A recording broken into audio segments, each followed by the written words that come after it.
Hadirin sekalian, izinkan saya memadatkan dulu sebelum kita masuk ke Isya. Nanti ba'da Isya kita lebih santai. Kita bisa bertaaruf, ya. Tak kenal maka tak sayang, ta'aruf, ya. Kenal itu tidak harus selalu sayang. Antum kenal dengan istri tetangga, kan tidak harus sayang. Gitu kan ya? Nah, kalau belum kenal kita ta'aruf, saling mengenal secara dalam, sehingga dengan pengenalan itu kita mengerti cara berkomunikasi.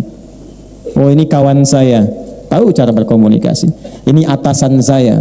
Kalau tidak mengenal itu atasannya, sulit untuk berkomunikasi dengan baik, sehingga apa yang didapatkan tidak maksimal untuk bisa diraih. Itu nanti sesi ba'da Isya. Sekarang dengan singkat kita kenali dulu apa itu Rajab, apa hikmah dari bulan Rajab, apa petunjuk tentang Rajab dalam Al-Quran, seperti apa detil penjelasan Rajab dalam hadis, dan apa kaitannya Rajab dengan siklus kehidupan kita yang kita jalani sampai kita berada di bulan ini dan telah melewati setidaknya dari era Nabi Hijrah itu 1445 tahun. Kita awali dulu teman-teman sekalian tentang Rajab ini dengan mengambil satu hadis Nabi yang menyebutkan namanya, terdapat dalam kitab Sunan Abu Daud. Saya detilkan supaya kita lebih mendapatkan banyak referensi. Abu Daud itu nama aslinya Sulaiman. Siapa nama aslinya? Sulaiman, dari Sijistan, sehingga dikenal dengan nama Sulaiman As-Sijistani. Punya keunggulan, mudah sekali melunakkan dan menaklukkan hadis. Dalam tanda petik maksudnya, kalau disebutkan tahu, oh ini riwayatnya si fulan sampai ke Nabi. Ini statusnya sahih, yang ini dhaif, lemah. Yang ini bermasalah, yang ini benar. Oh, maknanya begini. Dulu ada nabi yang mudah sekali melunakkan besi, dikenal dengan Nabi Daud alaihi salam. Maka dikenal kitabnya dengan Sunan Abu Daud. Nah, Sunan kan banyak tuh ya. Nah, dalam terminologi hadis, dalam definisi hadis, kalau masuk ke kitab hadis, yang dimaksud sunan itu apa? Kenapa Al-Bukhari tidak disebut Sunan Al-Bukhari, tapi Sahih Al-Bukhari? Ini sunan. Kenapa Imam Ahmad tidak disebut Sunan Imam Ahmad, tapi Musnad Ahmad? Kenapa At-Tabrani itu Mu'jam At-Tabrani? Kenapa ini sunan? Apa bedanya dengan Sunan Kalijaga, Sunan Ampel, dan sunan-sunan yang lainnya? Secara singkat begini, kitab sunan itu adalah kitab hadis yang disusun berdasarkan urutan fiqih. Ya? Kitab hadis yang disusun berdasarkan urutan fiqih. Jadi dibuka dengan bab taharah, bab bersuci tentang air, nanti masuk ke salat dan seterusnya. Kalau kitab yang disebut sahih, sebetulnya kualifikasinya itu disebut jami' namanya. Jami', kayak Sahih Al-Bukhari itu singkatannya. Nama aslinya Al-Jami' As-Sahih Al-Musnad Al-Mukhtasar min umuri Rasulillah sallallahu alaihi wasallam wa sunanihi wa ayyamihi. Itu nama aslinya. Coba ulangi. Nah, karena kepanjangan disingkat jadi Sahih Al-Bukhari. Jami' itu artinya kitab hadis yang disusun berdasarkan tema-tema yang luas. Imam Al-Bukhari menyusun hadis dengan 97 tema. Tentang legalisasi Nabi, kitab Bad'ul Wahyi. Tentang iman, kenapa iman saya suka naik turun. Kalau sedang naik semangat ibadah, kalau turun salat fardu pun terlambat. Di mana naikinnya dan dijaga supaya nggak turun-turun. Topiknya tentang kitabul iman. Topik iman ada 57 hadis di dalamnya. Anda kuliah di sini, ada yang di ITB, di Unpad, di Unpar dan sebagainya, di UPI dan seterusnya. Gimana caranya supaya cepat paham ilmunya, cepat ingat, sulit lupa, mudah menangkap, gampang riset, dikeluarkan ayat-ayatnya, dikeluarkan detil hadisnya, disebut topiknya topik ilmu, kitabul ilmi, turunkan. Itulah jami', disingkat karena itu tersambung ke Nabi dan divalidasi sahih, maka sering disingkat dengan kitab sahih. Sahih Al-Bukhari, Sahih Muslim. Kitab Musnad, kitab yang disusun berdasarkan urutan periwayatnya. Misal, ini sahabat Nabi sekaligus istri Nabi sallallahu alaihi wasallam, Sayyidah Aisyah radhiyallahu taala anha. Berapa hadis yang diriwayatkan oleh beliau? Ya, istri Anda, anak Anda perempuan pengen ikut kepintarannya Sayyidah Aisyah, pengen seperti Sayyidah Aisyah, pintarnya, cerdasnya. Selain ahli Quran, ahli hadis, ahli fikih, ternyata beliau juga ahli di bidang kedokteran. Tidak banyak orang tahu itu. Sampai ulama berkomentar dan semua hampir sepakat, jika dikumpulkan semua perempuan pintar di muka bumi, tidak akan bisa menandingi kepintaran Sayyidah Aisyah radhiyallahu taala anha. Itulah hikmahnya kenapa Allah memilihkan Sayyidah Aisyah sejak belia untuk dinikahkan dengan Nabi sallallahu alaihi wasallam. Bukan karena kebutuhan seksual, tapi untuk mewarisi keilmuan Nabi sallallahu alaihi wasallam sehingga para perempuan setidaknya tidak ragu untuk bertanya tentang masalahnya. Sayyidah Aisyah meriwayatkan hadis dari Nabi 2210 hadis. Ibnu Abbas berapa? Ibnu Umar berapa? Abu Hurairah berapa? Kalau ingin tahu hadisnya itu, sifat periwayatnya ingin diikuti. Anda pengen seperti Ibnu Abbas pintarnya, berapa hadis dari beliau? Pengen seperti Ibnu Umar fikihnya, cari bagaimana kepintarannya. Pengen seperti satu sahabat, sanad ilmu bahasanya, menguasai bahasa asing dalam 3 hari, cek hadisnya. Maka nama kitab hadisnya Kitabul Musnad. Di antara kitab musnad yang populer, musnadnya Imam Ahmad bin Hanbal rahimahullahu ta'ala, yang hafal hadis kurang lebih 1 juta hadis. Kemudian kalau ingin mencari hadis, sekarang enak, ada Maktabah Syamilah, ada Google, tinggal klik muncul. Dulu manual. Innamal a'malu binniyat. Nyari innamal a'malu di mana ditemukannya? Dicari huruf hamzah susun dari awal sampai akhir. Itu Kitabul Mu'jam namanya. Maka ada Mu'jam yang paling populer, Mu'jam At-Tabrani. Nah, yang terkait dengan kita di kitab Sunan Abu Dawud, nomor hadis 1947. Ya, jadi hadis ini disampaikan pada kita 2 tahun setelah Indonesia merdeka. Indonesia merdeka tahun 1945. Ini nomor hadisnya 1940. Ah, itu gampang ingatnya begitulah ya. Awas. Sudah dibidah tuh informasinya, tidak begitu ya. Ini untuk mudah menghafal saja. Periwayatnya, kalau beda nomor karena beda cetakan, periwayatnya namanya sahabatnya Abu Bakrah.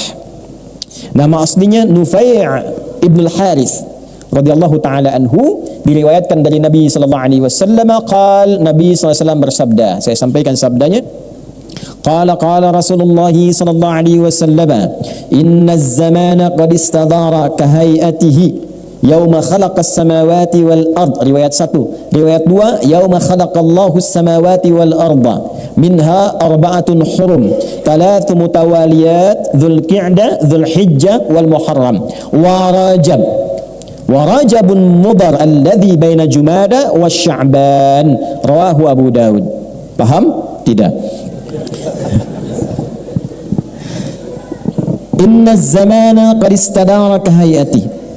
Sungguh perjalanan waktu itu telah didesain oleh Allah Subhanahu wa taala akan mengiringi kehidupan kita dan dia akan konsisten berputar terus seperti itu. Jadi yang berubah bukan waktunya. Yang berubah adalah cara kita mengisi waktu itu, perilaku kita dalam mengisi waktu itu. Itu jam dinding, itu seperti itu aja berputar, nggak ada yang berubah. Sekarang misalnya jam 19:17, nanti akan mutar lagi terus begitu, bolak-balik. Waktu itu perjalanan demikian. Yang merubah keadaan apakah di Istiqomah ini sekarang misalnya speakernya diganti, karpetnya diganti, bukan waktunya. Perilaku kitanya yang mengisi waktu itu, yang menjadikan kehidupan kita terasa berubah setiap harinya. Ini 1. Yauma khalaqallahu as-samawati wal ard. Di riwayat kedua, yauma khalaqas samawati wal ard. Desain waktu ini sudah Allah tetapkan sejak mula mencipta langit dan bumi. Jadi memang desainnya, langitnya dicipta, buminya dicipta. Kita sebelum menjalani kehidupan di bumi itu Allah tetapkan, dibatasi dengan waktu. Nanti dibagi detailnya, ya, dari setahun ada berapa bulan, sebulan kemudian ada berapa pekan, sepekan berapa hari, sehari berapa jam, detil. Sampai hebatnya dalam Al-Quran, setiap waktu itu diungkap rahasianya dan diberikan detil pedoman aktivitasnya. Itulah sebabnya dalam Islam kita kenal aktivitas dibagi waktu sejak subuh. Subuh disebutkan, Quran surah ke-81 ayat 18, was-subhi idza tanaffas. Dan kenapa waktunya disebut dengan subuh? Itu ada maknanya. Tidak ada satupun kalimat dalam Al-Quran, tidak ada satupun kata-kata dalam hadis kecuali semua mengandung makna. Jadi bukan kata begitu saja, tidak. Ada artinya. Contoh supaya cepat, subuh itu dari kata asbah, artinya sesuatu yang tersusun dengan rapi, rencana yang telah disiapkan, yang akan dieksekusi. Allah berikan pesan dan dibandingkan kita dengan keadaan alam semesta. Perhatikan kalimatnya, was-subhi, aku bersumpah demi waktu subuh. Yang saat itu terjadi, idza tanaffas, bersamaan dengan nafas yang keluar dari dalam diri kita, kita sudah siap melakukan apa yang sudah kita siapkan. Maka sejak subuh tumbuhan tanafas mengeluarkan oksigen, karbon dioksida diserap, oksigen keluar. Anda bayangkan tumbuhan saja waktu subuh sudah mengeluarkan manfaat. Ya, sudah punya rencana. Saya satu kali ke Belanda di Utrecht. Ya, tahu Utrecht? Ya, lampu merah sonoan dikit tuh. Ya. Itu kadar Allah tinggal di satu tempat, tempatnya asli sekali. Depannya kanal, tersambung ke 13 provinsi di Belanda. Suasananya itu masih alami, pohon-pohonnya indahnya terasa, begitu segar udaranya. Tapi terbukti tentang ayat ini, saya coba cek jam berapa subuh di Utrecht ini, jam sekian. Saya keluar ke balkon hanya untuk menghirup udara 5 menit sebelum subuh. Ternyata yang paling menarik, itu belum tercium segarnya, belum muncul oksigennya. Begitu masuk waktu subuh sesuai dengan waktu setempat, berubah keadaannya seketika. Yang keluar oksigen, segarnya, indahnya, nafasnya, nyamannya. Jadi Anda bisa bayangkan, tumbuhan saja yang tidak dihisap, dia sudah punya planning kehidupan, kapan mengeluarkan oksigen, kapan tahan, kapan mengeluarkan karbon dioksida, apa fungsinya, dia punya rencana kehidupan walaupun dia tidak dihisap. Maka kita dibalik. Kamu hei manusia yang dihisap, yang akan ditanya, yang punya rencana kehidupan. Sejak bangun dari tidur itu, rencana apa yang kamu siapkan yang akan dieksekusi di hari itu. Jadi orang Islam itu sejak bangun, bedanya dengan yang belum beriman, dikatakan muslim di antara tandanya bukan hanya sebab dia sholat, bukan. Salah satunya implementasi dari sholat itu adalah ketika bangun dari tidur di waktu subuh, kita harus sudah punya rencana apa yang mau disiapkan di hari itu. Jadi bukan engke kumaha engke. Ya. Kita siapkan dari sekarang. Jadi begitu mau bangun, sudah siap rencananya. Fa idza faraghta fansab wa ila rabbika. Jam 7 besok mau di mana? Jam 8 ada di mana? Jam 12 kerjakan apa? Itulah sebabnya ketika kita bangun, pancarannya disebut fajar. Dipanggil kita lewat salat. Quran surah 17 di ayat ke-78, aqimis salata liduluki syamsi ila ghasaqil laili wa qur'anal fajr. Inna qur'anal fajri kana mashhuda. Bangun kita, dengar panggilan Allahu Akbar, Allahu Akbar, terkoneksi dengan hati kita. Nah, pancaran hati kita yang menyambut itu disebut fajar namanya. Di Quran itu ada fujur, ada infajar, ada fajar, itu beda. Ngajinya kita lengkapi dulu. Kalau fujur itu pancaran negatif yang tak nampak secara kasat mata tapi mengeluarkan sebuah perintah. Contoh, nafsu itu pancarannya disebut fujur namanya. Quran surah 91 ayat 7 sampai 10, wa nafsi wa ma sawaha fa alhamaha fujuraha wa taq. Nah, di sini ada jiwa kebaikan namanya takwa. Lawannya ada fujur. Fujur itulah yang memberikan perintah kepada nafsu untuk memberikan sifat-sifat keburukan. Maka keluar perbuatan su, nafas ketemu su disebut nafsu. Dari mana rumusnya? Di Quran surah ke-12 ayat 53. Wa ma ubarni'u nafsi innan nafsa la'ammaratum bis su. Ya. Nafas memerintahkan kepada su. Siapa yang perintahkan? Fujur. Infajar itu pancaran yang sifatnya materialistik. Antum ngebor air, kepancar dari bawah ke atas, airnya keluar, mancar ke atas, itu pancarannya disebut infajar namanya. Nabi Musa alaihi salam diminta oleh sukunya, 12 suku, ya. Dan rekor di dunia suku paling banyak di Sunda. Ya, sukunya banyak itu. Nah, zaman Nabi Musa ada 12 suku. Minta ke Nabi Musa, mintakan kepada Rabbmu ya Musa supaya kami punya 12 mata air. Kamu langsung hadirkan 12 supaya kita nggak kelahi. Maka Nabi Musa diperintahkan oleh Allah, pukulkan tongkatmu yang kayu kepada batu. Redaksinya begitu. Kenapa tongkatnya disebut kayu? Untuk menunjukkan mukjizat. Tongkat kayu biasa dipukul ke batu. Kayu dengan batu kuat mana? Batu. Jadi kalau tongkat biasa dipukul ke kayu, ke batu, itu pasti patah tongkatnya. Tapi karena tongkat Musa mukjizat dipukulkan ke batu, terpancarlah dari batu itu keluar 12 mata air. Ketika terpancar itulah disebut oleh Quran dengan infajar. Quran surah kedua Al-Baqarah di ayat ke-60. Wa idzistasqa Musa liqaumihi faqulna drib bi'asakal hajar. Asa tongkat kayu, hajar batu. Fanfajarat min husnata asyrata aina. Maka terpancar 12 mata air. Tongkat Musa kayu dipukulkan ke batu, karena mukjizat terpancarlah 12 mata air. Anda pengen coba tongkat Anda emas, pukulkan ke batu, keluarlah 12 air mata. Nah, itu infajar. Fajar beda. Ya, fajar. Jadi kalau kita pahami secara materialis, fajar itu ya cahayanya ketika membelah kegelapan malam. Tapi asal katanya itu pancaran yang tidak kasat secara mata, tapi memberikan sebuah respon.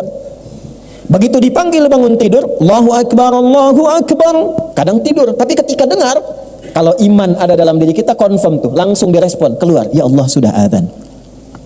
Itu ada di Quran surah ke-8 Al-Anfal ayat yang kedua. Innamal mu'minuna alladzina idza dzukirallahu wajilat qulubuhum. Ciri orang beriman itu gampang kata Allah. Dan dari ciri inilah kita bisa melihat apakah iman kita itu lemah, sedang atau kuat. Tanda pertamanya, jika diperdengarkan nama Allah, disebutkan nama Allah, ada konfirmasi di hatinya, ada getaran. Itu getaran iman. Dan getaran iman ini beda. Nggak sama dengan getaran biasa.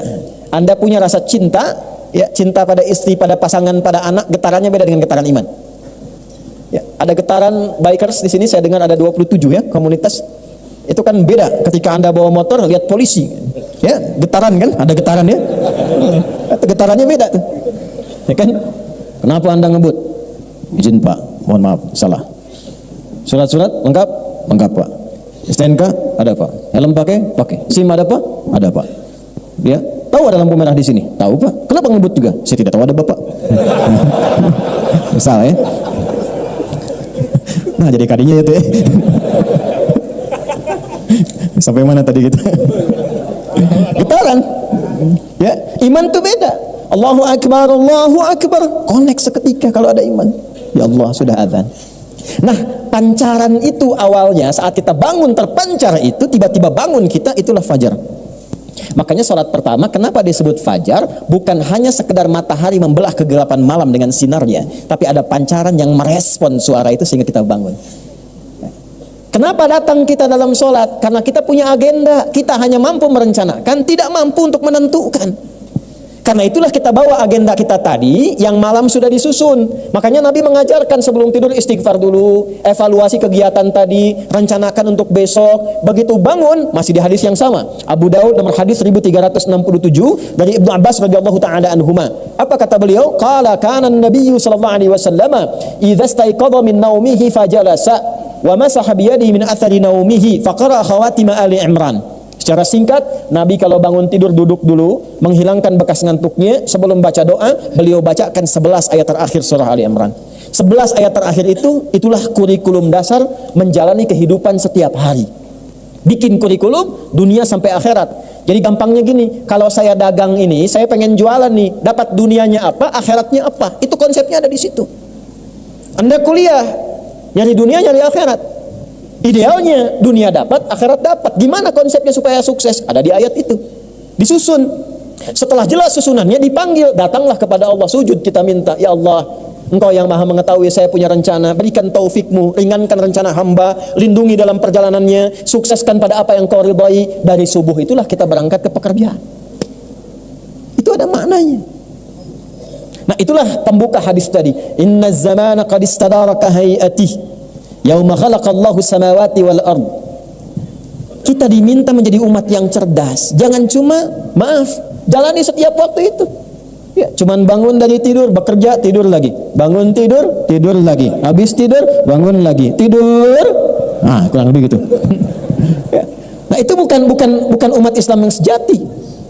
Disebut muslim itu ketika kita punya planning kehidupan yang jelas. Nah, Allah tuh declare, sejak saya ciptakan langit dan bumi, engkau belum ada. Adi, engkau belum ada. Asep, engkau belum ada. Agus, engkau belum ada. Sejak saya ciptakan sebelum engkau ada, aku sudah desain. Jangan sampai engkau beraktivitas di bumi ini tidak teratur, tidak terplanning, tidak punya manfaat. Karena yang tidak dihisab pun aku berikan kepada mereka tanggung jawab, dan mereka tidak dihisab, tata kelola kehidupan mereka begitu bermanfaat. Tumbuhan tahu kapan dia mekar, kapan dia kuncup, kapan dia keluarkan oksigen, kapan dia tutup dengan karbon dioksida. Kenapa kamu yang teratur itu, yang seharusnya teratur dan dihisab, menjadi tidak teratur hidupnya? Waktu itu sudah aku atur dengan begitu teraturnya. Kenapa engkau yang dihisab tidak bisa mengatur waktu dengan sebaik-baiknya? Maka kita punya subuh, was-subhi idza tanaffas. Kita punya zuhur sampai dengan asar. Wal 'asr innal insana lafi khusr. Kita punya maghrib, walillahil masyriq wal maghrib. Kita punya isya sampai dengan selesai. Sehari itu dibagi ke 5 bagian, dan disitulah rahasianya kenapa kita sholat di setiap pergantian waktu itu. Itu ada maknanya. Siang itu kan bahasa Arabnya nahar. Kenapa kok sholatnya zuhur? Sore itu bahasa Arabnya masa. Kenapa sholatnya asar? Malam itu bahasa Arabnya lail. Lail itu malam. Lail malam. Lailah ada yang istimewa di malam itu. Jamaknya layali, lela, lili, lala. Itu asalnya malam. Ibu leli, ibu malam-malam. Ya. Tapi sholatnya kenapa isya? Kenapa bukan sholat laila misalnya? Kenapa sholatnya isya? Ya, itu poinnya. Semua ada maknanya. Dari semua waktu yang diatur itu, kata Allah, aku tetapkan melalui lisan Rasulullah, nanti saya sebutkan ayatnya. Kata Nabi, dan dalam perjalanan masa itu garis besarnya setahun dibagi 12 bulan. As-sanatu isna asyra ya syahran. Dalam setahun itu ada 12 bulan. Minha, dari 12 bulan itu, arba'atun hurum, ada 4 yang istimewa. Saya percepat. Thalathun mutawaliyat, 3 bulan beriringan. Dzulqa'dah bulan 11, Dzulhijjah bulan 12, Al-Muharram bulan pertama. Nah, ketemu di sini.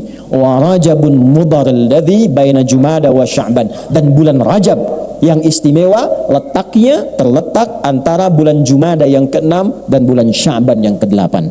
Kenapa disebut dengan Rajab? Ada apa di balik Rajab? Apa istimewanya Rajab? Itu yang akan kita bahas setelah menunaikan salat Isya berjamaah insyaallah. Sudah tiba waktu Isya ya? Baik ya. Nah, silahkan disusun saf. Saya tadi sudah jamaah, insyaallah nanti akan dipimpin oleh imam. Setelah Isya kita akan lanjutkan insyaallah. Assalamualaikum warahmatullahi wabarakatuh. Assalamualaikum warahmatullahi wabarakatuh. Alhamdulillah wassalatu wassalamu ala Rasulillah wa ala alihi wa sahbihi wa man walah wa ba'd. Bersyukur pada Allah kita telah menunaikan salat Isya berjamaah beserta amalan-amalan sunnah yang menyertainya. Semoga salat kita diterima oleh Allah Subhanahu wa taala. Yuk kita baca ayatnya, kita masuk kepada inti bahasannya. Jadi maghrib tadi masih muqaddimah tuh, sekarang intinya. Bismillahirrahmanirrahim. Inna iddatash syuhuri 'inda Allahi 12 syahran fi kitabillah yawma khalaqas samawati wal ard minha arba'atun hurum dzalika ad-dinul qayyim fala tadhlimu fihinna anfusakum. Saya stop sampai di sini untuk menyesuaikan dengan durasi waktu pertemuan kita malam hari ini. Inna, sekarang kita ngaji dengan gramatikal bahasa Arabnya supaya agak dalam. Ingat, cinta pada manusia begitu dalam. Kenapa cinta pada Allah begitu dangkal? Jadi cintai Allah dengan seutuhnya, maka Allah akan dalam memperhatikan kita dengan sedalam-dalamnya. Itu poinnya. Saya bikin status. Inna harfu nasbin wa tawkidin tansibul isma wa tarfa'ul khabara mabniyun 'alal fathi la mahalla lahu min al-i'rab. Inna harfu nasbin wa tawkid, huruf penguat yang menancap pada kolbu yang paling dalam. Harakatnya nasab. Nasab itu tancap yang dalam asalnya, tandanya fathah nanti. Orang Arab tuh berkata, ya sebentar, ada klakson. Pemirsa, ada klakson di luar ya, mungkin tidak kedengaran sampai ke sana. Nasabar rajulu asahu fil ard. Seorang menancapkan tongkatnya di tanah sehingga saking kuatnya nggak goyang. Itu nasabah. Kalau ada ayat Al-Quran dibuka dengan inna, artinya tancapkan informasi ini dalam jiwamu yang paling dalam dan jangan pernah goyah. Saking pentingnya bulan Rajab ini, yang termasuk dalam satu di antara 4 bulan hurum, dibuka dengan kata inna, seakan Allah ingin mengatakan, hei, tancapkan informasi tentang ini dalam jiwamu yang paling dalam, jangan pernah goyah. Tansibul isma wa tarfa'ul khabara mabniyun 'alal fathi la mahalla lahu minal i'rabi. Ini akan memberikan nasab pada isim. Isim itu kata, benda. Nama kita disebut isim. Masmuka, siapa namamu? Dari kata sumu, artinya tinggi. Kenapa kita diberi nama dengan isim? Untuk ditinggikan. Karena itu kalau diberi nama, kasih nama yang meninggikan martabat kita. Orang tua kalau mau ngasih nama, kasih yang meninggikan martabat. Ada beberapa sahabat yang namanya diganti oleh Nabi karena menurunkan martabat. Yang kedua, ada yang mirip-mirip setan namanya. Betul, nanti lain waktu kalau kita ketemu lagi, kita ngaji fikih setan. Ya, apalagi makin malam makin asik tuh ngaji itu. Belum pernah dibahas kan fikih setan? Ya. Malaikat ada berapa? Yang tahu kan 10 kan? Ya, tahu 10. Setan ada berapa? Malaikat itu jumlahnya di Quran disebutkan 88 kali. Bukan jumlah malaikatnya, jumlah katanya 88 kali. Setan disebutkan 88 kali. Dari sekian banyak malaikat yang bertugas efektif ya mensupport kita itu 10 nanti. Yang kita kenal. Setan itu dari sekian banyak, ada yang provokasi kita itu 9 jenis setan. Dari setan rumah, setan kantor, setan pasar sampai setan masjid. DKM jangan salah. Di masjid ada setannya. Jangan salah. Tugasnya 2. Tugas pokok yang pertamanya menggoda DKM masjid. Betul, bukan jamaah dulu, DKM dulu. Jamaah satu digoda, nggak datang, yang lain datang. Tapi kalau DKM digoda, pecah kondisinya, malas orang datang. Kenapa nggak ke sana? Malas masjidnya aja istiqomah, DKM-nya enggak. Contoh. Nah, kedua, baru kalau dia kompak, baru digoda ke jamaahnya. Yang digoda pertama kali dalam sholatnya, digoda. Nah, tadi kan waktu belum sholat biasa kan, fokus. Begitu mulai bertakbir, kata Nabi di Abu Daud di kalimatnya, fayaqulu syaitanu, maka setan yang bertugas menggoda orang sholat mulai berdinas, berkata dia, uzkur kadza, ingat ini. Maka saat mulai takbir, kita bisa tiba-tiba ingat yang tidak ingin kita ingat. Anda waktu takbir tadi Isya itu, ceramah saya yang ba'da maghrib itu muncul lagi. Padahal Anda nggak pengen ingat itu sebelumnya. Ya, Allahu Akbar. Begitu Anda fokus, langsung jatuhkan tuduhan pada imam. Nah, imam tiba-tiba ingat ya. Benar kan? Aduh, wajahnya itu. Misal contoh ya. Itu ada gambarannya. Nyambung ke dia itu. Kita kembali lagi, ya. Jadi begitu kita kembalikan kata Allah, inna, tancapkan dalam hatimu yang dalam, jangan ragu. Ism sumu, nama ditinggikan. Nabi mengganti beberapa nama sahabat yang sekiranya tidak meningkatkan martabat. Makanya kalau mau kasih nama, kasih yang membuat diri kita itu bermartabat sesuai dengan harapan hidup kita. Saya pengen punya anak saya itu pengen akhlaknya baik, terpuji, paham ilmu agama, paham dekat dengan Quran, kasih nama Muhammad Faqihul Quran. Bikin namanya sehingga enak dipanggilnya. Ya. Oh, ini kasih nama Nobita, ini Suneo, ini macam-macam. Ya nggak salah, ya. Cuma poinnya tidak naik. Nah, inna, balikan ke ayat tadi, tancapkan informasi ini yang dalam pada dirimu, jika engkau mengamalkannya, aku angkat derajatmu. Itu maksudnya. Wa tarfa'ul khabar, dan meninggikan martabat. Informasi ini begitu tinggi, engkau ikuti, aku naikkan derajatmu. Itu inna. Kalau kita ngaji kayak gini, begitu menemukan kata inna dibacakan, fokus kita. Karena ayat ini datang bukan sekadar memberikan doktrin, ayat ini datang untuk meninggikan derajat kita. Sama kayak dengar azan. Kalau Anda hanya memahami azan sebagai kewajiban panggilan dari sholat, capek. Allahu Akbar, Allahu Akbar. Tadi duhur asar deh. Baru selesai duhur muncul asar. Kalau sekedar kewajiban. Tapi kalau Anda tanya secara fikih, ya Allah, kenapa saya mesti sholat? Allah balik tanya, kamu kan ingin bahagia, kamu kan ingin sukses, kamu kan ingin tenang, kamu ingin damai. Semua kata itu dalam bahasa Arab kalau kita kumpulkan, semuanya itu didapatkan lewat sholat. Bukankah saat sholat engkau merasakan kedamaian? Bukankah aku yang punya kesuksesan? Bukankah aku yang punya kebahagiaan? Bukankah aku yang punya segalanya? Tunduk, sujud padaku, minta, aku berikan apa yang kau mohon. Wali abdi masa'al. Bahkan kalau dia baca Al-Fatihah, takbir, wudunya benar, takbirnya benar, sampai Al-Fatihah, perhatikan hadis kutsinya. Hadza baini wa baina abdi. Ini perjanjian antara aku dengan hambaku. Wali abdi masa'al. Kalau hambaku benar dari awal sholatnya sampai kalimat ini, iyyaka na'budu wa iyyaka nasta'in, apapun yang dia minta sekarang aku kabulkan, kata Allah. Hadis qudsi. Makanya tidak ada satupun sahabat yang sholat di era Nabi kecuali hidupnya tercapai semua cita-citanya.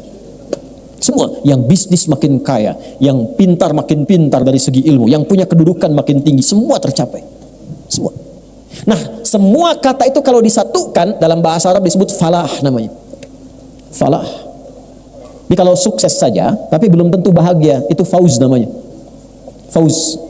Ya, fauzi, fauzan, faizah, faizin, faiz. Ada yang namanya faiz.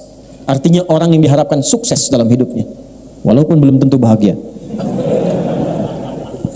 Kalau dia itu diharapkan bahagia selama hidupnya, belum tentu sukses. Tapi bisa itu, ya. Tapi diharapkan bahagia, itu fariha.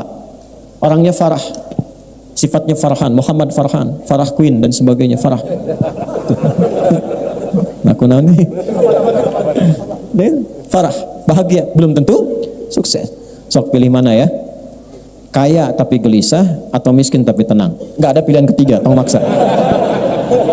Hafal saya. Oh. Sukses tapi tidak bahagia atau bahagia tapi tidak sukses? Sok pilih mana? Oh, di belakang ibu-ibu mah tuh udah sukses dan bahagia. Alhamdulillah. Nah, ibu bahasa Arabnya sukses dan bahagia namanya falah. Falahun.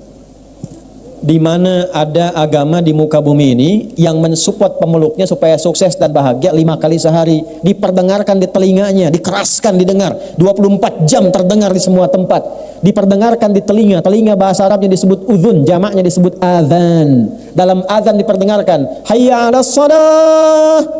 Anda tanya kenapa mesti salat? Hayya 'alal falah. Karena salat mengantarkan engkau pada pemilik kesuksesan. Salat mengantarkan engkau pada kebahagiaan. Salat membuat engkau tenang. Salat mendekatkan engkau pada rizki. Jadi kalau kita tahu panggilan azan, panggilan salat itu untuk mengantarkan kita pada semua kenikmatan yang kita harapkan, tidak ada perasaan malas. Allahu Akbar, Allahu Akbar. Ya Allah, panggilan kesuksesan. Labbaik ya Allah, datang saya. Allahu Akbar, Allahu Akbar. Panggilan ketenangan, saya sedang gelisah. Datang saya Allah. Allahu Akbar, Allahu Akbar. Ayat tatoan keras tasting, itu keras banget suaranya, tolong kecilkan sedikit. Nah, belum paham. Kalau belum paham, dipahamkan. Belum tahu, diberitahu. Jangan dimarahi. Allahu Akbar, Allahu Akbar. Misi Pak, mohon bisa dikecilkan suaranya. Kumain weh. Kumain teh. Enggak. Jadi ada sesuatu yang mesti kita pertemukan di situ. Balik ke hadis tadi, kan baru inna, masih panjang ini. Kita sampai jam berapa? 12 ya. Nah, kan udah sampai jam 12. Saya jam 9 selesai. Ya. Terus inna harfu nasbin wa tawkidin tansibul isma wa tarfa'ul khabara mabniyun 'alal fathi la mahalla lahu minal i'rab. Kuatkan 'alal fathi, buka. Hatinya buka. Pikirannya buka untuk mendengar informasi ini. Hatinya buka supaya sampai ke dalam jiwa. Dengar oleh telinga, renungkan oleh hati kita. Oleh pikiran, ayo masukkan. Direnungkan, masukkan ke dalam jiwa kita. Ya. La mahalla lahu minal i'rab, tidak kenal perubahan. Kalau sudah matang, yakin, komitmen, udah jangan berubah-ubah lagi. Dengar, lakukan. Jangan dengarkan lagi pengaruh yang lain-lain. Kalau Allah sudah menyampaikan firman-Nya, dengarkan, renungkan, tancapkan ke hati, yakini dengan kebenaran iman kita, sudah nggak usah dengar yang lain-lain lagi. Jangan ragu lagi, karena iman itu yakin tanpa ragu. Kebanyakan sekarang yang terjadi, yakin ada ragunya. Orang dulu yakin tanpa ragu, begitu dengar, mereka katakan, sami'na wa ata'na, ghufranaka rabbana wa ilaikal masir. Al-Baqarah 285. Sami'na, kami dengar, wa ata'na, kami taati, karena kami yakin. Orang sekarang sami'na wa nanyaina. Kami dengar, kami konfirmasi, tanya lagi. Kenapa subuh mesti 2 rakaat? Kenapa isya mesti 4? Akhirnya lambat mendapatkan capaiannya, banyak nanya. Kalau jelas, langsung lakukan. Apa informasi di ayat itu? Inna iddatash syuhuri 'indallahi 12 syahran fi kitabillah. Aku tegaskan pada dirimu, tancapkan info ini ke dalam yang paling dalam pada lubuk hatimu, jangan pernah ragu. Buka pandanganmu, resapkan pada jiwamu, jangan terjadi perubahan setelah aku sampaikan firmanku kepadamu. Kalau engkau beraktivitas, atur waktumu. Jangan sampai hidupmu tidak teratur. Aku tetapkan setahun sejak mencipta langit dan bumi, ada 12 bulan. Jadi Islam itu punya visi panjang, minimal kita atur agenda setahun ke depan mau ngapain. Jangan cuma tertulis di kalender angka, tapi kegiatannya nggak jelas. Bikin kegiatan. Ini adik-adik mahasiswa nih. Ya. Kapan mau lulus? Kapan mau lulus? Berapa IPK-nya saat lulus? Evaluasi, saya setahun kuliah nih, dapat apa setahun kuliah itu? Saya sebelum berangkat ke kampus itu, saya sudah tanya, saya cita-cita pengen jadi A, saya turunkan. Saya pengen jadi ahli tafsir, pengen dekat dengan Quran, pengen ini itu, turunkan. Ilmu apa yang saya dapatkan? Kampus mana yang mendukung cita-cita saya ini? Di mana tempatnya? Ada apa di situ? Saya sebelum berangkat ke Tripoli, tanya kampusnya apa? Kuliah dakwah. Berapa jarak masjid ke asramanya? Saya hitung. Berapa jarak asrama ke perpustakaan? Ke kelas berapa? Di perpustakaan ada berapa ruangan? Kitab apa di ruangan 1 sampai seterusnya? Apa setahun yang bisa saya dapatkan di situ? Sebelum berangkat saya tanya teman-teman di sana, buku apa saja selama setahun diajarkan pertama masuk ke sana? Kita punya peta. Quran surah ke-59 tuh. Ayat ke berapa? Ke-18. Ya ayyuhalladzina amanu taqullaha wal tanzur nafsum ma qaddamat. Punya planning sampai ke akhirat minimal kata Quran, tata setahun ke depan tuh mau ngapain? Tancapkan ke jiwa. Tuh. Yang belum nikah kapan mau nikah? Hah? Tuh. Yang sudah berumah tangga, bagaimana bisa mewujudkan samara, sakinah, mawadah dan rahmah? Planningkan. Nanti setahun itu bagi lagi. Bagaimana cara membaginya? Indah, semua namanya diatur dari Al-Muharram sampai dengan Dzulhijjah. Setiap 12 itu dibagi berapa bagian? Ramadan kita ngapain, Syawal kita ngapain, Dzulqa'dah ngapain, Dzulhijjah ngapain. Makanya setiap bulan itu ada pedomannya, ada momentumnya. Nih saya tanya nih, potong sapi kurban, kambing kurban itu bulan apa? Dzulhijjah. Orang sehebat-hebatnya puasa, nggak ada yang potong sapi kurban saat Ramadan. Coba silahkan cek. Terlampau soleh tuh. Ya. Walaupun tidak dilarang, tapi tidak disebut dan disifati dengan udhiyah kurban karena ada waktunya. Pertanyaannya, kok bisa di waktu itu? Itu ada urutannya. Kenapa haji di puncak yang terakhir bulannya? Kenapa Al-Muharram di awal dan namanya pakai al? Asalnya bukan Muharram tapi Al-Muharram. Kalau Muharram itu yang dilarangnya, wujud perbuatannya. Misal, maaf, zina Muharram, selingkuh Muharram, mabuk Muharram, korupsi Muharram, menipu Muharram. Hukumnya disebut haram. Hukum zina apa? Haram. Perbuatannya Muharram. Kalau kita ingin komitmen meninggalkan itu, waktu kita meninggalkan semua yang dilarang, tambahkan al di depannya, Al-Muharram. Ya. Jadi kenapa tahunnya disebut Hijriyah? Hijrah tambah ya, ikut tak sifat. Jadi kalau Anda ingin ikut berhijrah, ambil sifat-sifat orang hijrah. Hijrah itu bukan sekedar pindah tempat, sifatnya. Hijrah bukan kelompok, bukan golongan. Bukan Anda pindah pengajian A ke pengajian B jadi hijrah. Bukan. Bukan pindah ustadz A ke ustadz B jadi hijrah. Bukan. Hijrah itu sifat.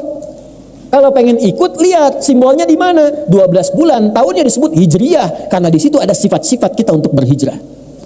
Al-Muharram kalau pengen hijrah, bagaimana mulainya? Tinggalkan semua yang dilarang oleh Allah dan Rasulnya. Belajar pelan-pelan dari ujung kepala sampai ujung kaki. Allah senang yang memandang itu gimana dipandangnya. Tanya pada iman kita. Maka berhijrah matanya, hanya memandang yang Allah dan Rasul perkenankan. Pandang. Nanti iman kita bekerja. Begitu kata iman kita nggak layak dipandang, otomatis dia berpaling. Ghaddul basar. Qul lil mu'minina yaghuddu min absarihim. Katakan pada pria yang masih punya iman, iman membimbing matanya untuk memalingkan dari apa yang nggak boleh dipandang.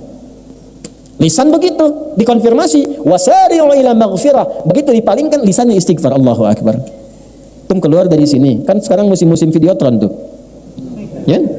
Baligo bergentayangan di mana-mana dan seterusnya. Begitu videotron kelihatan, oh ini ada gambar yang ada auratnya.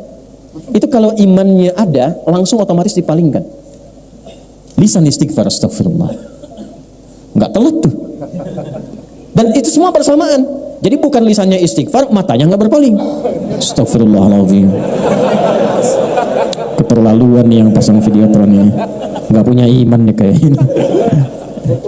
Ya, nah itu. Tutup carang. Aduh. Itu gambarannya. Jadi semua bekerja. Itulah Al-Muharram, itulah hijrah. Kalau sudah seperti itu, nanti yang salah kosong, yang soleh naik. Ketika kosong yang salah, kosong itu bahasa Arabnya sifar. Sifatnya sofar. So far so good. Kalau sudah so far pasti good. Catat tuh, bikin status. Ya, nggak, ini bukan ngarang-ngarang. Balik lagi. So far nanti. So far itu asalnya penduduk Arab tuh keluar, ya untuk berniaga dan sebagainya, sehingga kosong. Kosong Mekah seakan-akan penduduknya itu berkurang. Diambil di era Islam, ditransformasikan, dirubah maknanya sesuai dengan nilai syariat. Pertahankan namanya so far, tapi ada kaitan dengan Al-Muharram. Begitu salahnya kosong, tumbuhlah yang soleh. Tumbuh itu namanya Rabiul Awal, tumbuh sifat-sifat baiknya. Kalau mau hijrah, tinggalkan yang dilarang. Ya, itulah konfirmasi Sahih Al-Bukhari. Dalilnya di mana? Di Al-Bukhari, Kitabul Iman. Ya, orang hijrah itu kata Nabi meninggalkan segala yang dilarang. Meninggalkan semua yang dilarang, berpindah kepada semua yang diperintahkan. Begitu pindah, hilang semua yang buruk-buruk itu, yang salah jadi kosong, yang soleh muncul. Ya, maaf. Itu Rabiul Awwal. Tapi kadang-kadang kan susah konsisten, istiqamah. Nggak mudah. Kadang ada godaan lagi, pengen ninggalkan riba, kejebak lagi. Ya kan? Riba yang offline ditinggalkan, yang online diikutin. Hah? Dulu pinjaman offline, sekarang pinjaman. Dulu judi offline, sekarang judi online. Tuh, dunia memang sedang tidak baik-baik saja. Sampai Zeus pun ikutan judi. Tuh. Saya bingung benar-benar sekarang ini. Saya jalan Transformer minta-minta di jalan. Spiderman juga minta sumbangan. Itu kumaha dunia. Aduh ya. Makin malam makin gak jelas tuh ya perilaku manusia itu. Demikian. Jadi tata lagi. Balik. Nah, karena sulit untuk konsisten, kadang-kadang turun Rabiul Akhir. Makanya yang tepat bukan Rabiul Tsani. Rabiul Awal, Rabiul Akhir. Kalau Tsani nanti ada Tsalits, ada Rabi dan sebagainya, secara bahasa. Kadang-kadang menata amalan itu yang saleh tidak mudah. Kadang-kadang ada yang berakhir, salah lagi. Ya, makanya untuk konsisten itu istiqamah kan 9 langkahnya. Ya. Konsis 1, konsis 2, konsis 3, konsis 4 sampai konsis baru gitu. Ya. Iya. Paham ya? Itu urutan. Makanya apa yang terjadi? Begitu kemudian turun, datang lagi salah, maka muncullah bulan yang kelima, Jumada. Asalnya bukan Jumadi. Kalau Jumadi itu asalnya orangnya, sifat orang. Jumada itu musim kering, dulu gugur, musim gugur. Ya. Jadi orang-orang itu kalau kembali lagi salah, maaf, nanti gugur lagi yang soleh-solehnya tadi. Makanya kalau susah, malas tahajud, malas sholat, malas baca Quran, cek Quran itu amal soleh bukan? Sholat amal soleh bukan? Kalau amal soleh sulit dilakukan, berarti ada yang salah yang masuk. Gampangnya begitu. Ketika seseorang salah, maka yang soleh gugur, maka disifati dengan Jumada. Kering amal solehnya. Ya, Jumadal Ula. Tapi jangan putus asa sampai situ, karena kesalahan pun adalah sifat dasar manusia karena punya nafsu dalam dirinya. Tapi bedanya dengan setan, manusia punya takwa. Lihat bedanya. Manusia punya sifat takwa dan nafsu. Malaikat cuman takwa saja, tidak punya nafsu. Makanya wajar malaikat itu sempurna, perfect kemuliaannya. Ya nggak pernah salah. Malaikat tuh nggak kenal salah. Quran surah 66 ayat yang ke-6. La ya'sunallaha ma amarahum wa yaf'aluna ma yu'marun. Malaikat gak kenal maksiat. La ya'sunallah. Gak ada maksiat. Ya, pernah dengar malaikat Jibril korupsi ayat? Gak ada. Ya, wa yaf'aluna ma yu'marun, dan bekerja sesuai tupoksi. Malaikat itu kawan, teman-teman, itu ada yang kerjanya cuma tasbih, subhanallah, subhanallah. Gak pernah terucap alhamdulillah, tasbih aja. Ada yang tahmid aja, alhamdulillah, alhamdulillah, terus dari kita belum ada sampai pulang kepada Allah, itu aja. Wa nahnu nusabbihu bihamdika wa nuqaddisulak. Al-Baqarah ayat 30. Ada yang kerjanya sujud aja, enggak bangun-bangun. Insyaallah kalau Allah berkehendak kita masuk surga, ya. Nanti diperlihatkan tuh malaikat sujud, enggak bangun-bangun. Antum datang mau tanya, enggak capek tuh. Ini tetap aja begitu. Sujud aja. Ya. Begitu aja malaikat. Jadi kalau malaikat hebat, enggak usah dipuji, memang bakatnya begitu. Dan enggak ada tukaran kerja. Jibril itu sengambek-ngambeknya, sejengkel-jengkelnya misalnya sama Firaun, tetap yang nyabut nyawanya Israel. Nggak ada tukeran kerja. Ya, Jibril ka dia kunaon? Eta teh ngarakeun bosan Firaun maneh nyabut lah. Lihat orang Firaun cenah dikirim 2 nabi teh Islam nih. Aya Musa hese keneh, aya Harun hese keneh. Daihat ya. Daihat kan hese paeh. Ya kan? Daihat 1, daihat 2 can paeh keneh. Daihat 3 tuh paeh-paeh. Daihat 4 ira paehna. Itu Sunda mah unik gitu ya. Sunda itu unik. Jadi memang di kita itu ada beberapa suku bahasa yang menarik ketika diucapkan dengan daerahnya. Ya. Dan di antara Sunda yang paling unik soreang tuh. Ya. Oh, soreang mah kalau ke Jakarta itu Sundanya luar biasa. Wah. Kamu sih enak begitu. Oh, palebah orang begini. Oh, palebah orang. Ternyata soreang. kamu enak begitu, pala bahurang begini kan, pala bahurang tuh. Maaf ya yang bukan Sunda itu ada apa? Kadang-kadang keunikan tersendiri. Yuk balik lagi. Balik. Jadi kalau orang sudah berada di level salah pun, jangan menyimpulkan bahwa tervonis dengan kesalahan. Awas, hati-hati. Dan kalaupun di level soleh, jangan menyimpulkan abadi akan soleh, karena yang punya sifat baik itu tetap malaikat, gak pernah salah. Sepanjang kita manusia pasti salah, pasti ada salahnya. Bedanya apa? Malaikat itu takwa saja, kita takwa dan nafsu.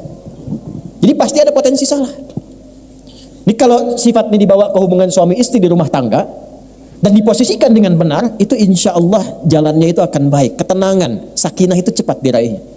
Makanya bahasa Quran di Quran surah keempat ayat 19, kalau pasanganmu berbuat salah, jangan marah dulu.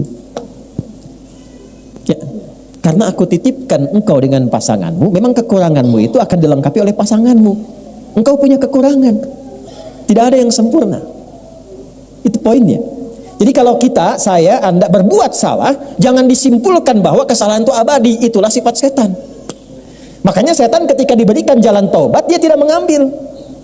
Setan itu ketika salah diberikan jalan taubat. Ini dahsyatnya setan ini begini ya. Saya tunjukkan gambaran ini. Waktu pertama Adam dicipta, unggul kan? Al-Baqarah ayat 34, diperintahkan semua makhluk, malaikat dan jin sujud. Malaikat sujud, ini iblis tidak. Ya, iblis itu dari kalangan jin. Quran surah ke-18 ayat 50. Kana minal jinni fa fasaqa an amri rabbi. Singkatnya, diberi konfirmasi oleh Allah untuk tobat. Al-A'raf ayat 12. Ma mana'aka alla tasjuda idza amartuk. Hei iblis, kenapa engkau tidak mau sujud ketika aku perintahkan? Bukan sujudnya, tapi ini perintah aku. Awas, hati-hati memahami ayat.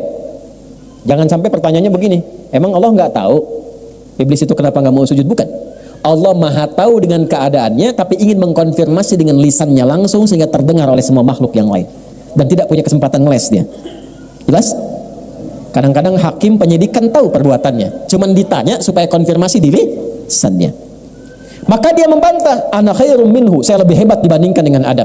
Khalaqtani min narin wa khalaqtahu min tin. Kau ciptakan aku dari api, kau ciptakan dia dari tanah. Tidak level, yang api harus sujud kepada yang tanah. Diusir dari kenyamanan. Perhatikan baik-baik. Diberi kesempatan taubat, tidak didapatkan. Adam, bapak moyang kita, manusia, nabi. Kita anaknya, keturunannya, Bani Adam, 7 kali disebutkan dalam Al-Quran. 7 ini menggambarkan 7 hari kehidupan kita selama sepekan. Disebut Bani Adam. Makanya kalau kita ingin mengatur kegiatan sebagai manusia selama 7 hari, keluarkan kata-kata Bani Adam dalam Al-Quran. Petakan. Lalu dibuat landscape kehidupan. Adam pernah salah. Ya, kita bertanya, kenapa Adam kan nabi? Kok bisa diizinkan salah? Untuk diajarkan kalimat taubat kepada anak cucunya yang bukan nabi dan rasul. Mudah bagi Allah mengatakan, Adam jangan dimakan ya. Aku kan ingatkan kemarin itu godaan setan aja. Tapi kenapa diizinkan lewat istrinya, kemudian termakan itu oleh keduanya, untuk menunjukkan risalah taubat bagi anak cucunya yang bukan nabi dan rasul, yang tidak terjamin dengan sifat maksum. Itulah sebabnya Al-Baqarah ayat 37, fatalaqqa Adamu mir rabbihi kalimatin fataba alaih. Maka Allah turunkan kalimat supaya diajarkan oleh Adam ke anak cucunya, kalau kamu salah baliknya begini. Jangan simpulkan selamanya kamu salah sehingga kamu mengakhiri kehidupan dalam kesalahan. Rasanya saya banyak dosa, nggak akan mungkin termaafkan, nggak akan mungkin dihapuskan. Rasanya sulit bagi Allah mengampuni dosa saya. Ingat, itu provokasi iblis yang pertama pada manusia yang berbuat salah. Jadi kalau ada orang menyimpulkan saya salahnya banyak, tak mungkin jadi baik, itu bisikan iblis yang pertama yang pernah dia dapatkan saat terusir dari rahmat Allah Subhanahu wa taala. Kita beda. Ada kisah di Nabi Musa. Nabi Musa itu gelarnya Kalimullah, yang diajak dialog oleh Allah. Iblis tahu dekat dengan Allah, datang ke Musa. Ini kisah riwayatnya valid untuk memberikan contoh pada kita. Ya, betapa iblis istiqomah dalam kesalahannya. Ya. Musa, tolong mohonkan kepada Allah taubat untukku. Musa minta, ya Allah, aku bermohon kepadamu, iblis ingin tobat kepadamu, setan ingin tobat. Kata Allah, sampaikan kepadanya. Mudah bagi Allah untuk menyampaikan, tapi ingin mengajarkan kepada kita, kadang-kadang kalau orang banyak salahnya itu pengen cari wasilah untuk minta maaf. Ya, sama teman banyak utang, banyak salah, mau nemuin malu, maka cari teman lain kan untuk berkomunikasi. Itu sifat dasar. Maka Allah sampaikan ke Musa, sampaikan kepada iblis, taubatnya akan aku terima kalau dia mau sujud ke kuburannya Adam. Untuk mengembalikan ke awal. Hormati itu sebagai perintah Allah, bukan karena Adamnya, karena perintah Allah di awal, balikin lagi. Begitu disampaikan apa kata iblis? Musa, apa nggak berpikir kamu saat Adam hidup saja aku nggak mau sujud, apalagi Adam sudah dikubur. Iblis konsisten dengan keiblisannya. Jadi satu-satunya makhluk yang tidak kenal benar itu cuma iblis, setan. Satu-satunya makhluk yang tidak kenal salah cuma malaikat. Makanya malaikat disebutkan 88 kali di Quran, support kebaikan kesolehan, iblis 88 kali, setan maksudnya 88 kali. Ya, dia provokasi keburukan. Jadi sama dalam diri kita itu, kalau bukan kebaikan muncul keburukan. Allahu akbar, Allahu akbar, sudah azan ya Allah. La ilaha illallah, baru azan, belum qomat. Pernah ada suasana itu? Itu. Nah, kita manusia, kita di tengah-tengah itu. Tapi tunjukkan, jangan menyimpulkan soleh selamanya sampai merasa suci. Fala tuzakku anfusakum, jangan mengklaim dirimu suci. Tapi jangan vonis diri sendiri larut dalam kesalahan sehingga tidak mampu menerima taubat. Jangan simpulkan itu karena setan yang punya itu. Itulah bedanya dengan manusia dengan setan. Setan salah, setan tidak taubat. Manusia salah, manusia taubat. Jadi kalau ada manusia salah tidak mau taubat, itu tandanya dia terprovokasi oleh setan. Antum udah bilangnya kenceng, lihat saya lagi. Jelas? Jadi kalau ngaji lebih dalam lagi kita turunkan. Kenapa disebutkan 7 kali? Begitu salah apa? Zikir untuk baliknya lengkap. Zikir standar salah, Rabbana zalamna wa illam taghfir lana wa tarhamna lanakunanna minal. Itu kalimatnya siapa yang mengajarkan? Adam, dari Allah Subhanahu wa taala. Ada di mana? Di Al-A'raf. Nanti kalau pernah membunuh misalnya, maaf. Ya. Tapi jangan direncanakan. Habis ini pesan orang-orang paihan siak waing. Hati-hati itu. Orang yang sengaja merencanakan pembunuhan, itu ayat Qur'annya jelas. Dia seperti pesan kafling di neraka. Dengan 5 keistimewaan. Udah neraka istimewa. Betul, itu ada di An-Nisa. Khususnya di ayat 93-94. Awas, wa may yaqtul mu'midan muta'ammida, siapa yang merencanakan pembunuhan berencana. Ya, hati-hati, pembunuhan berencana. Surat 4 ayat 93 sampai 94-nya. Awas, hati-hati. Fajazauhu jahannam, maka seakan-akan dia pesan kafling di neraka jahannam. Khalidan fiha, kekal di dalamnya. Wa ghadiballahu alaihi, 3, Allah murka kepadanya. Wa la'anahu, dilaknat oleh Allah. Wa a'adda lahu 'adzaban 'azima, dan dijanjikan siksa berlipat. Langsung 5 keistimewaannya. Awas, hati-hati. Tapi ketika ada orang terpeleset pada dosa pembunuhan, tiba-tiba Allah kirimkan zikirnya. Zikirnya diajarkan Nabi Musa. Ya, perhatikan kalimatnya. Rabbi inni, kalau ditarik ke zikir kita, Rabbi inni zalamtu nafsi faghfirli. Ya Allah, sungguh aku berbuat salah pada diriku, sedangkan Engkau yang paling sayang kepadaku. Maka dengan kasih sayangmu aku memohon ampunan kepadamu. Faghfarolah, maka diampunilah dosanya. Ada orang terjebak pada zina, dosa banyak, kan minal kabair. Ya. Terkumpul dia, menyimpulkan dia, aduh bagaimana Allah masih sayang tidak kepada saya. Turun Quran surah ke-39 ayat 53. Kul, sampaikan Muhammad, viralkan pada umatmu. Kul ya ibadiyalladzina asrafu ala anfusihim la taqnatu min rahmatillah. Katakan, hei hamba-hambaku yang memvonis pada dirinya, apakah aku akan masih mungkin diampuni oleh Allah? Dosaku begitu banyak. Katakan pada orang itu, tanamkan pada jiwamu, jangan putus asa dari kasih Allah Subhanahu wa taala. Inna, pakai lagi rumus tadi. Tancapkan pada hatimu yang paling dalam. Buka dengan pendengaranmu. Pakai renungkan pikiranmu. Hadirkan pada jiwamu yang paling dalam. Tanamkan, Allah ingin mengangkat derajatmu. Jika engkau kembali kepada Allah, innallaha yaghfir dzunuba jami'a. Allah akan mengampuni semua dosa-dosa yang pernah engkau lakukan. Nanti caranya beda-beda. Ya, kembali kepada jalan yang lurus untuk menata jadi soleh kembali setelah Jumada tadi, tata lagi jadi baik tuh. Ya. Nah, kembali kepada jalan yang baik itu taubat namanya. Kerel yang benar. Ya. Kerel yang benar, balik lagi. Maka berakhirlah sifat salah tadi dari Jumadal Ula, Jumadal Akhirah. Gugur tuh, mau hilang. Bagaimana melatih itu? Muncullah bulan yang ke-7 disebut Rajab. Ini asalnya. Jadi jauh-jauh saya nerangkan tadi itu, nah ini intinya nih. Masuk ke Rajab. Tapi kalau saya nggak ceritain dari awal kan kita nggak paham mau kemana. Kita nggak tahu siklusnya, kenapa dibagi 12, kenapa Al-Muharram, kenapa Safar, kenapa Rabiul Awal. Ternyata ada maknanya. Nah, ketika kita ingin kembali, saya pengen jadi baik, saya nggak mau celah orang lagi, nggak mau bikin hoax lagi, taubat saya jadi buzzer. Misal ini, maaf ya, buzzer. Misal, balik lagi. Ya, makanya ngajinya yang betul, taubat. Ya, ngaji yang betul nih, belajar sorop, caranya salah tasrifnya. Tabaya tubuh YouTuban. Pas baka yufes bikufes, bukan. Ya kan? Ya di tasrif. Balik lagi. Nah, itulah hadirnya Rajab. Makanya Rajab itu disebut bulan ta'zim, bulan mengembalikan kehormatan kita sebagai manusia. Bulan untuk mengevaluasi diri, mengembalikan kehormatan kita di hadapan Allah. Jadi ini bulan terhormat. Rajab tuh bulan ta'zim, bulan terhormat. Karena manusia diciptakan terhormat, diminta berevaluasi di Rajab supaya berlatih. Balik lagi, kenali lagi. Maka apa yang dilakukan di bulan Rajab ini? Teruskan ayatnya tadi. Ya, dzalikad dinul qayyim, tatanan 12 bulan selama setahun dengan makna-makna dan nama yang diresapkan itu, itulah ketentuan agama yang lurus. Agama itu harus membimbing penganutnya, din itu harus mengarahkan penganutnya dengan benar, punya konsep yang bagus. Bahkan Quran menantang, kalau nggak percaya riset sendiri, pelajari sendiri. Mana ada tuntunan dalam din, dalam agama di muka bumi ini yang waktunya pun diterangkan maksudnya untuk apa, kegiatannya apa, capaiannya apa, petanya bagaimana. Inilah Islam yang lurus, kata Allah. Jadi kalau pengen lurus, kerjakan ketentuan dalam Islam dengan benar. Balikin lagi, bagaimana fungsi Rajab itu yang masuk dalam bulan Hurum? Fungsi pertamanya, fala tazlimu fihinna anfusakum. Kalau masuk bulan-bulan Hurum yang 4, Dzulqa'dah, Dzulhijjah, Al-Muharram plus Rajab ini sekarang kita di dalamnya, amalan pertamanya fala tazlimu. Jangan sampai berbuat zalim. Bahasa singkatnya zalim itu maksiat. Jangan berbuat kriminal. Jauhi yang salah. Jadi sekarang ini masa-masanya berevaluasi diri untuk menata diri kita dari yang salah menjadi soleh. Ayo kita mulai rencanakan. Jadi sekarang ini bulan terhormat.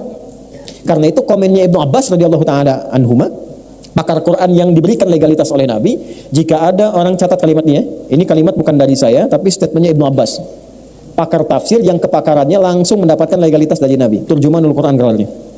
Jika ada orang Islam yang sengaja berbuat maksiat di bulan Rajab, maaf bukan Rajab, di bulan Hurum, dan Rajab termasuk di dalamnya.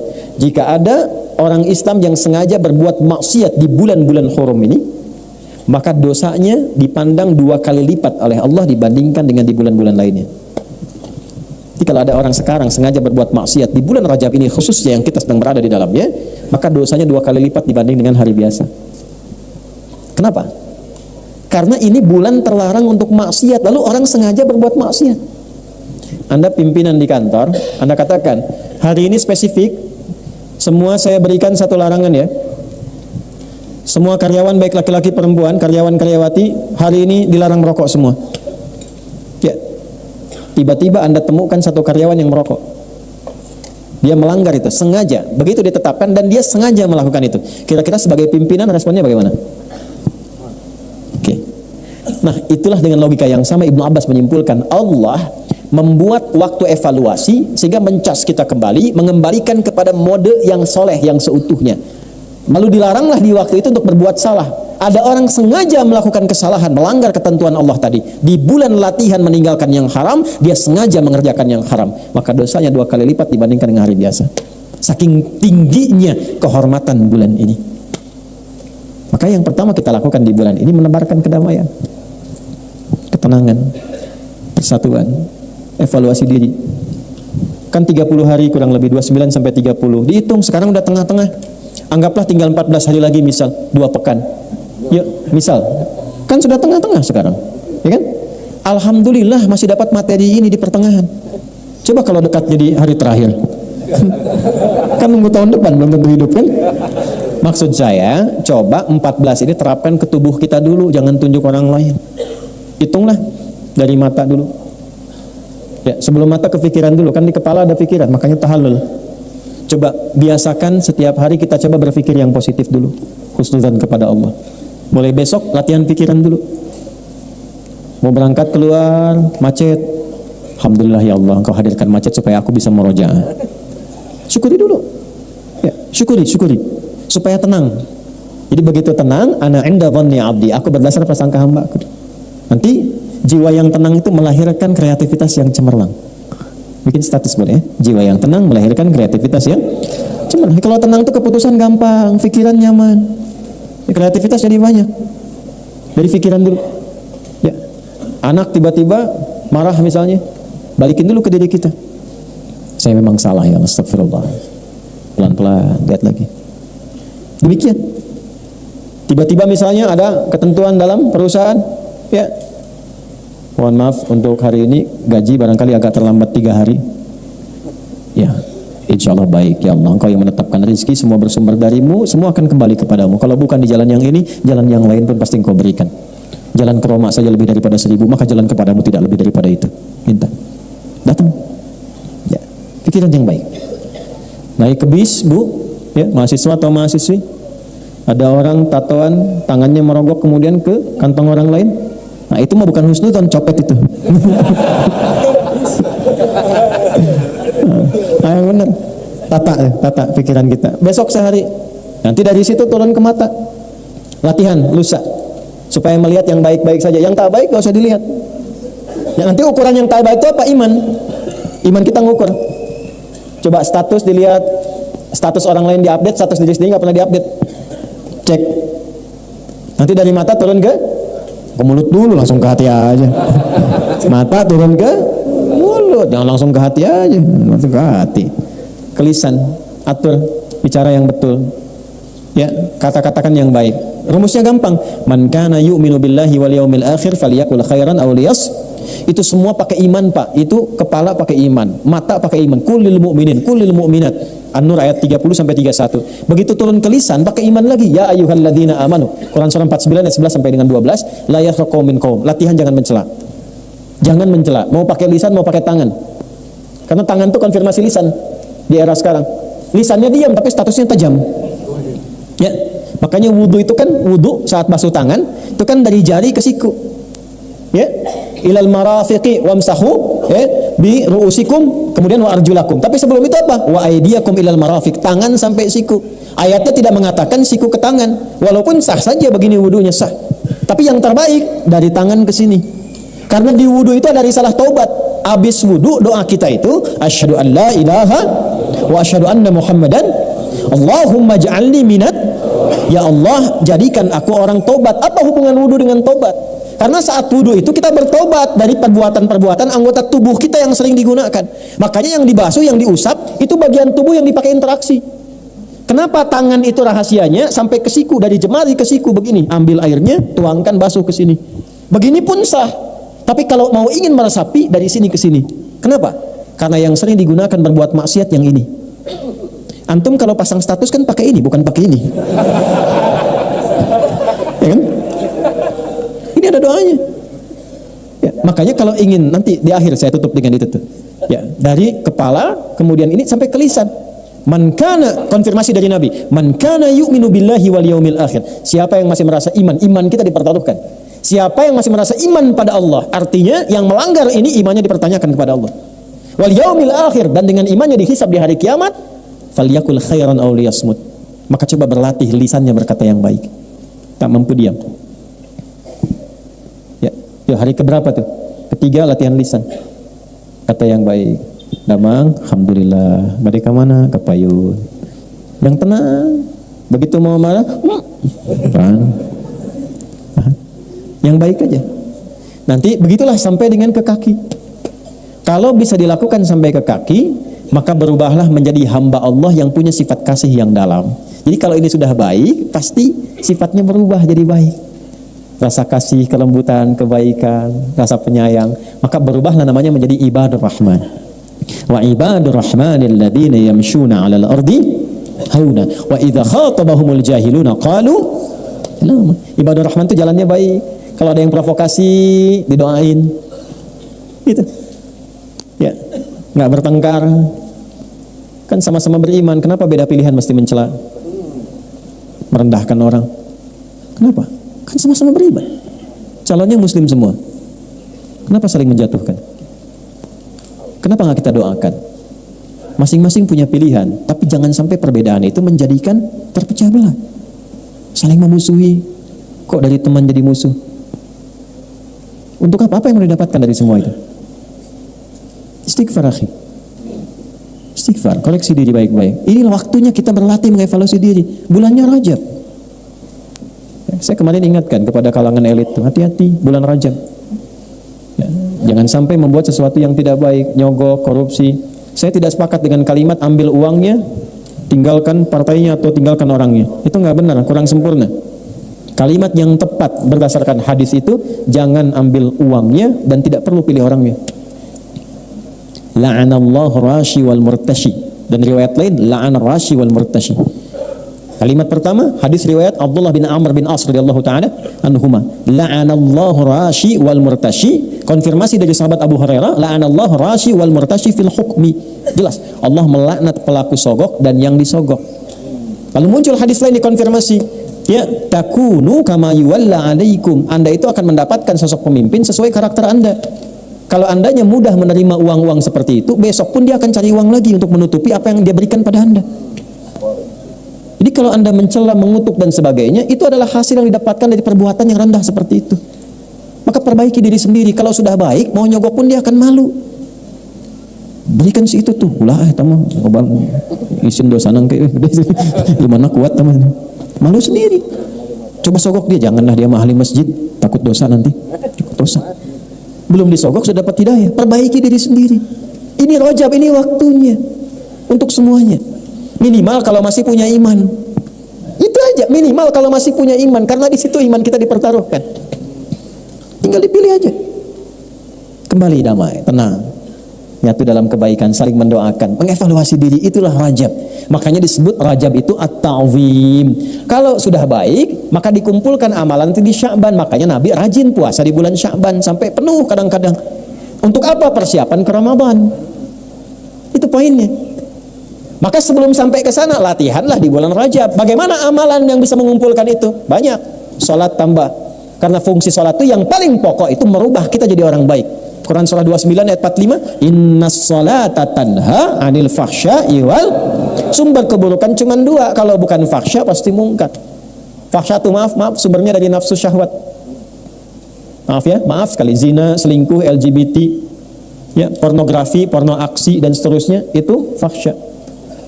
Jadi tidak mungkin ada orang salat berbuat fahsya, itu mustahil. Mustahil. Kecuali salatnya cuma sekedar formalitas dan tidak benar menunaikannya. Kedua, mungkar, semua yang diingkari oleh hati kita. Sumbernya dua, nafsu perut dan akal. Mencuri mungkar, makanya saat dicuri hati kita ingkar. Ya, cek ya, tapi jangan dilakukan, cek aja. Jangan dilakukan. Awas, disclaimer dulu nih. Ya. Jangan dilakukan, cek aja. Keluar dari sini iseng-iseng pakai sendal orang lain. Ya. Bukan diteruskan, bukan. Ya. Ini untuk ngecek iman aja, ngecek iman, ngecek fitrah. Begitu Anda pakai alas kaki orang lain, hati Anda pasti akan berkata, itu bukan punyamu. Itu konfirmasi. Karena fitrah iman itu selain fitrah spiritual, fitrah cenderung pada kebenaran. Itu yang dimaksud tanha 'anil fahsya'i wal mungkar, itu yang diingkari oleh hati. Hati kita ingkar, nolak itu. Tapi kalau ini nggak berfungsi, dia tetap berkata, jangan, itu bukan punya kamu. Yang kamu, ada yang lebih bagus lagi itu tuh, kalau bisa yang itu. Nah, yang bisa mencegah itu dan menghilangkannya, sholat amaliyahnya. Kalau sholatnya benar, khusyuk, makanya tambah. Ya, jangan hanya di fardunya, tambah sunnahnya supaya merasakan kenikmatan. Latihan tahajud. Ya. Dua, Quran itu menjaga kita. Insya Allah kalau yang gelisah ya, sedang punya masalah, daripada bikin status di tempat yang tidak jelas, buka mushaf, ambil wudhu, buka mushaf, ngadep kiblat. Itu baru buka mushaf saja ada ketenangan tertancap di jiwa kita. Yang paling dahsyat dari Al-Quran, perhatikan ini, Anda buka secara acak bisa keluar ayat yang sesuai dengan perasaan dan keadaan Anda. Dahsyatnya Quran. Ya, satu salat, kedua apa? Quran. Ketiga, jaga wudhu. Dari ujung kepala sampai ujung kaki terjaga. Nah, kalau ingin melakukan satu amalan yang sekali dikerjakan semua itu ikut, yang soleh naik, yang salah turun. Satu rumusnya. Dan ini amalan penutup yang saya sampaikan di malam ini. Ini rahasia ya, antara kita aja nih. Ya. Amalannya asyam. Apa amalannya? Ya, asyam, bukan asyap, asyam. Siapa? Asyam, puasa. Puasa. Karena puasa itu unik. Puasa itu saat yang bersamaan bisa menaikkan amal soleh dan menekan amal salah. Orang kalau tidak puasa, maaf ya, sekali lagi maaf. Ada orang minta di depan mata belum tentu dikasih. Tapi saat puasa, jangankan yang minta di depan, yang nggak ada dicatat. Ramadan datang, berapa yatimnya, berapa fakirnya. Jangankan yang fardu, yang sunnah dikerjakan, ketinggalan sunnah bisa gelisah. Tapi tidak puasa, biasanya santai saja. Dan hebatnya puasa bisa menekan amal salah. Itu koruptor kalau puasa, libur dulu. Kok tumben nggak aktif? Nggak aktif. Ya, takut batal puasanya. Takut batal. Ya, bahkan pemarah pun, itu bisa tenang saat puasa. Buka jam 6:15. Jam 6 pas ada tetangga provokasi. Dia diem aja. Istrinya bingung, biasanya marah, bapak kenapa enggak? Istrinya tanya, Pak tumben nggak marah? Ntar habis maghrib. Ntar habis maghrib nih, tahan dulu, habis maghrib lupa. Habis lupa daripada ngurangin pahala gitu. Jadi puasa itu unik, membuat kita lebih soleh, mengecilkan yang salah. Itulah sebabnya para ulama mengusulkan kalau Anda ingin berlatih menjelang ke Sya'ban, menjelang ke Ramadan, di Rajab itu manfaatkan sifat puasa pada bulan hurumnya. Makanya hadis yang mengikat puasa itu bulan hurumnya. Ya, hadisnya banyak tentang puasa di bulan hurum. Jadi boleh dilakukan di Dzulqa'dah, di Dzulhijjah, asal bukan di tanggal-tanggal yang kita ber'id di situ. Ya. Kemudian Al-Muharram dan juga di bulan Rajab. Kalau belum pernah melakukan, gampang. Jangan dulu paksakan banyak. Senin dulu. Senin sudah enak, tambahkan Kamis. Kamis sudah enak, konsisten, Ayyamul Bid. Cuman sayang udah lewat. Tadi terakhir, ya. Tapi kan masih ada Senin besok. Lusa ya, Senin. Nanti itu sudah enak, boleh latihan puasa Daud, berlatih. Ya, puasa Daud, sehari puasa, sehari tidak. Senin puasa, Selasa, Rabu puasa, Kamis. Nah ini rumus ya, kalau sudah puasa Daud, maka hukum sunnah yang di bawahnya diikutkan pahalanya pada Daud. Misal Anda suka puasa Senin Kamis, dapat pahala. Sudah rutin Anda naikkan levelnya ke Daud. Senin puasa, Selasa tidak, Rabu puasa, Kamis. Ketika Kamis Anda tidak puasa, pahala puasa Kamisnya tetap dituliskan sempurna. Dalilnya idza maridal abdu aw safar kutiba lahu mithla ma kana alaihi muqiman sahiha. Kalau ada seorang mukmin itu sakit atau perjalanan jauh atau dia punya illat uzur. Ya uzur satu halangan yang semisal seperti yang sakit atau perjalanan jauh karena tak mampu mengerjakannya, amalan rutin yang dia kerjakan. Maka saat itulah kemudian tetap dituliskan pahalanya secara sempurna karena kebiasaannya. Ibu-ibu paling enak.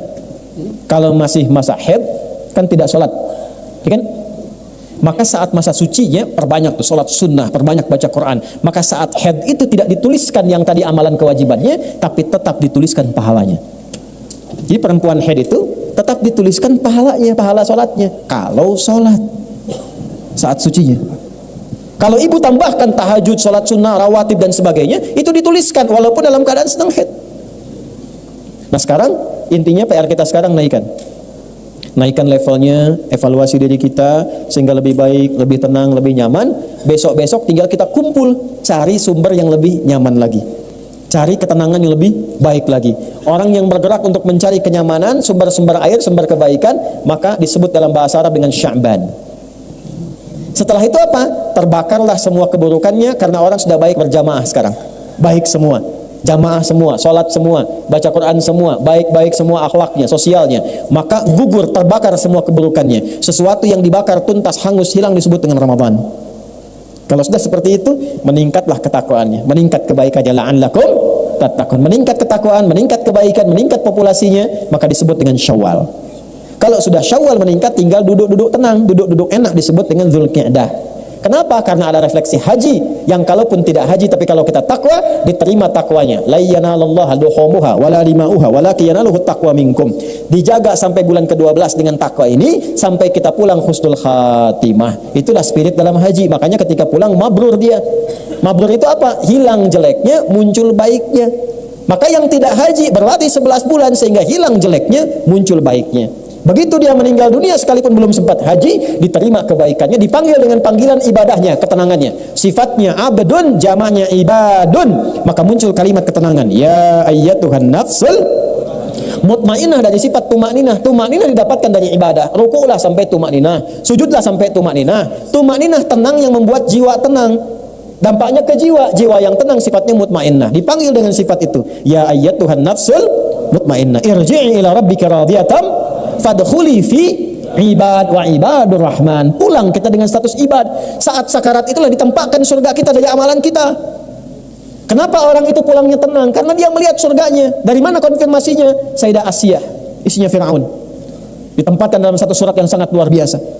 Begitu akan dihukum, akan disiksa dengan siksaan yang luar biasa dahsyat, dia bermohon kepada Allah, Rabbibnili indaka baitan fil jannah.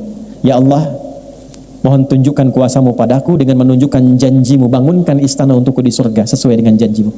Wa najjini min fir'auna wa amalih, dan selamatkan aku dari siksaan Fir'aun ini dan perbuatan-perbuatannya. Maka apa yang terjadi?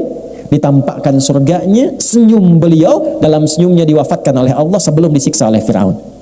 Maka ketika senyum, komen Fir'aun. Ini komennya langsung dislike aja, nggak apa-apa. Ya.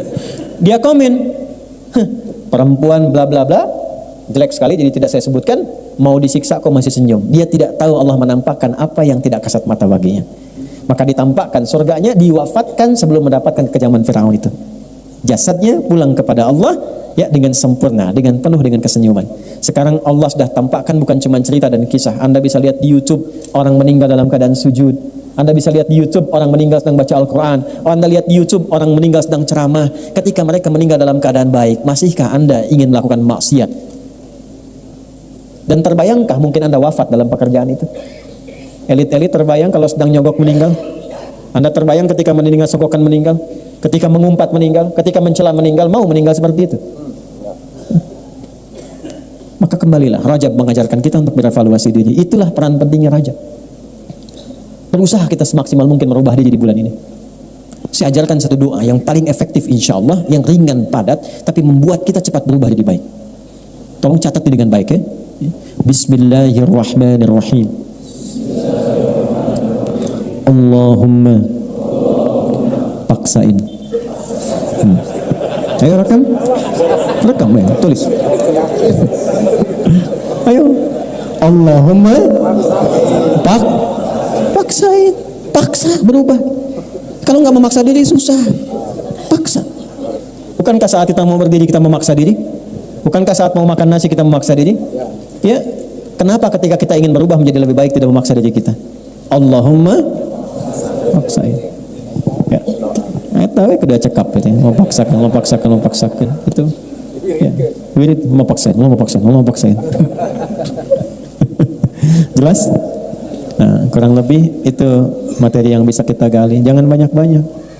Yang penting kita mengerti apa tujuannya, substansinya apa. Yang penting prakteknya. Itu poin yang paling besarnya.